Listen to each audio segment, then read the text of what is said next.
Saya punya contoh sekian kasus, sekian tragedi. Misalnya begini, saya itu dulu punya teman, dia soleh, bisa baca Fathul Mu'in. Dia itu janggal, bilang sama saya, Gus, tidak biasanya Rasulullah itu agak-agak nyindir orang fakir. Ini kok ada hadis kadal fakru ayakuna kufur, bahwa kefakiran itu mendekati apa? Kekufuran. Dia itu aneh sekali. Biasanya tidak biasanya Rasulullah ngeritik seperti itu. Walhasil ini singkat cerita, anak ini ngalami satu trauma. Dia itu miskin. Gara-gara miskin gitu jadi burunya orang non muslim. Dan sering disuruh nganter majikannya itu ke tempat-tempat lokalisasi. Dia mulai mikir, ini gara-gara fakir saya harus nganter orang ke lokalisasi.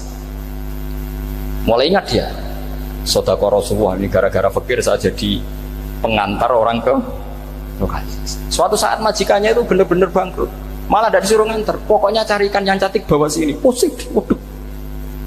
Nah, dia akhirnya walhasil lari terus keluar, terus dia cerita betapa ekstrimnya fakir, sehingga gara-gara fakir saya harus jadi penolong orang yang mau apa maksiat. Anda boleh berpikir ekstrim, tapi ekstrim dalam melawan kemungkaran, yaitu tadi, saya nggak boleh jadi fakir, tapi takutnya fakir yang nanti jadi alat kemaksiatan. Imam Ghazali juga punya contoh seperti itu. Imam Ghazali pernah marah besar ketika tren di Baghdad itu orang belajar fikih semua. Hatta la yakuna thamma tabibun illa min ahli dhimmah, kata beliau. Sampai di Baghdad itu tidak ada dokter kecuali orang kafir dhimmah. Akhirnya kalau ada ulama sakit, saya masih ingat pas kecil, kalau ada ulama sakit itu tidak boleh dibawa ke rumah sakit. Takutnya ketemu dokter muslim, non muslim malah disuntik langsung apa? Mati. Akhirnya ulama saat itu berfatwa, orang Islam harus ada yang jadi dokter. Banyaklah gus-gus yang sekolah kedokteran. Yang masyhur ya seperti Sahal bin Abdul Fattah. Itu dulu putranya Ki Fattah yang menolong Mbah Mahfud saat sembunyi. Saking idolakannya Basal, anaknya dinamakan Sahal, tapi dia jadi dokter spesialis bedah. Begitu seterusnya urusan negara. Dulu itu orang jabat itu tidak boleh, karena jabat itu dekat dengan syubhat, dekat dengan haram. Tapi gara-gara pejabatnya non muslim, kalau bikin aturan ya ala non muslim. Ulama akhirnya sadar, andikan kita yang jabat pasti tidak seperti itu. Bisa bikin perda ini, bisa bikin pelaturan begini yang menguntungkan Islam. Nah, jadilah banyak pejabat yang sekarang muslim. Tempat-tempat maksiat diobrak-abrik sama Satpol PP macam-macam, kita untung.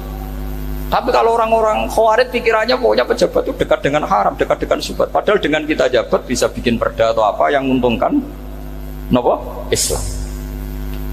Kemudian menjadi masalah baru secara fikih. Ini adik-adik dengerin biar kulino senam fikih. Kalau caleg soleh, misalnya Mas Nadif nyaleng, ini tadi tak guyoni, mau jadi bupati ndak, kalau ya mau usah dukung. Jadi misalnya gini ya, Zaid sama Bakar, misalnya Bakar itu orang soleh, mau jadi calon lurah. Dia tahu kalau dia lurahnya kampung lebih baik.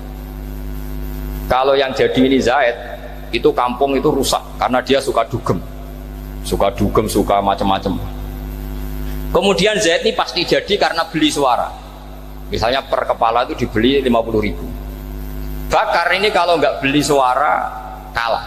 Padahal dengan kalahnya Bakar artinya kemenangan kemungkaran. Itu zaman era Fathul Mu'in, muridnya Ibnu Hajar Al-Hitami. Ibnu Hajar muridnya Abu Zakaria Al-Ansori itu fatwa, yang soleh ini wajib beli suara, bukan boleh, wajib beli suara. Nah, tapi ini namanya tidak nyuap, perlu dicatat, ini namanya tidak nyuap. Jadi tidak bisa kamu kaitkan misalnya ar-rosi wal murtasi finnar, yang nyuap maupun yang menerima suap adalah sama-sama di neraka. Tidak bisa seperti itu, karena logikanya dibalik. Sekarang Bakar ini beli suara itu untuk membeli kebenaran, untuk mengawal kebenaran. Zaid beli suara untuk menopang kebatilan. Berarti namanya Bakar ini penyuap atau pembeli kebenaran? Pembeli kebenaran. Harus dibedakan. Nah, ini pentingnya ulama. Memang nyatanya seperti itu. Yang dikatakan nyuap, riswah itu adalah membayar uang li'ibtalil haqqi, untuk membatalkan kebenaran atau membenarkan kebatilan, itu namanya nyuap. Tapi kalau mengeluarkan uang untuk menghakkan barang hak dan membatalkan barang batil, itu namanya uang perjuangan. Nah ini pentingnya mikir. Jadi ulama itu mulai dulu sudah berhati. Nah sekarang sudah banyak orang-orang khusyuk yang biasa di masjid itu khusyuk. Kalau ditanya zaman akhir rusak kabeh, wong soleh-soleh wis nyuap. Kalau orang soleh ini tidak nyuap ya tidak jadi. Kalau nggak jadi mereka nggak ada yang jadi DPR, nggak ada partai Islam, habis malah Indonesia. Saya itu punya kenalan banyak pakar-pakar di Jakarta, itu cerita saya, Pak Baha. Indonesia itu solusinya gampang. Kita ini punya Bali, punya Batam. Itu kalau Bali dimakaukan, Batam dikayakan Hollywood. Amerika kaya itu bukan karena hebat, pornografi dijual, tinju di Nevada itu dijual, di Las Vegas dijual, apa saja dijual. Kok tidak kaya itu gimana? Sementara Indonesia mau aur-auran gitu, sukan partai Islam.